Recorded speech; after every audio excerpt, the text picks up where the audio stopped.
स्वागत है दोस्तों बोलती पुस्तक सीरीज में आप सभी श्रोताओं का। आज हमारी पुस्तक का नाम है भारतीय काव्यशास्त्र और उसके सिद्धांत। इसके लेखक हैं डॉक्टर वी रामकोटी। चलिए पुस्तक का रसापन लेते हैं। आचार्य भामा ने प्रमुख रूप से काव्यालंकारों तथा उससे संबंधित गुणदोषों का विवेचन किया है। भामा के काव्यालंकार ग्रंथ के आधार पर इस संप्रदाय का नाम काव्यालंकार शास्त्र पड़ा। इस अलंकार सिद्धांत को रस सिद्धांत का समकालीन सिद्धांत माना जाता है। इसकी समकालीनता का प्रमाण यह है कि इन दोनों सिद्धांतों की व्याख्या हमें अग्नि पुराण में साथ साथ दिखाई देती है। अग्नि पुराण के रचयिता आचार्य वेदव्यास ने अलंकार को काव्य का शोभाकार अर्थात शोभा बढ़ाने वाला कहकर पहली बार इसका महत्व स्थापित किया था। आचार्य वेदव्यास ने पहली बार अभिव्यक्ति जैसे ध्वनिमूलक तत्वों का अलंकारों में समावेश किया। काव्य शोभा करान धर्मन अलंकारान प्रक्षते, जिसका सरल अर्थों में कथन है काव्य की शोभा बढ़ाने वाले धर्मों अर्थात तत्वों को अलंकार कहा जाता है। आचार्य वेदव्यास ने अलंकारों की अनिवार्यता बताते अलंकारों से रहित कविता को विधवा के समान घोषित करते हुए कहा, अर्थ अलंकार रहिता विधवये सरस्वती। यहाँ मैं बताना चाहूँगा कि सरस्वती शब्द का आशय कविता से है।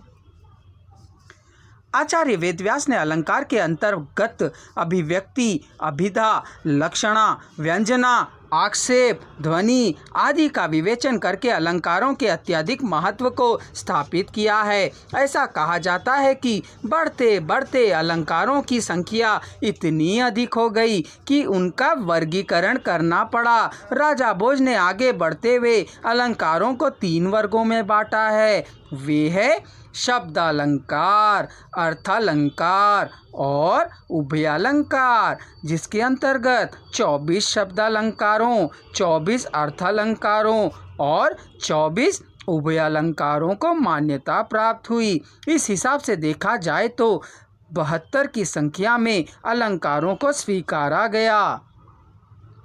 आचार्य मम्मट ने अलंकारों की संख्या को 68 ही स्वीकारा, जिसके अंतर्गत 62 अर्थालंकार हैं और 6 शब्दालंकार, जो आगे चलकर हर आचार्यों में अपनी अपनी इच्छानुसार एवं शोधानुसार घटाया बढ़ाया है। हम यहाँ राजा भोज के द्वारा किए गए वर्गीकरण पर विचार करते हैं। ऐसा कहा जाता है कि महाराजा भोज ने अपने पूर्ववर्ती आचार्यों के निम्नलिखित अलंकारों को स्वीकारा है, जैसे दंडी के द्वारा बताए गए यमक, श्लेष, चित्र, विभावना, हेतु, काव्यलिंग सहित सूक्ष्म, विरोध, परिवृत्ति, निर्दर्शना, व्यतिरेक, भेद नाम से, तुल्य योगिता, संसृष्टि, परिवृत्ति, भाषिक, समाहित, उपमा, रूपक, उपरुति, समायोक्ति, उत्प्रेक्षा, अप्रस्तुत प्रशंसा, सहोक्ति, आक्षेप, अर्थान्यास, विशेषोक्ति, दीपक, क्रम, अतिशयोक्ति।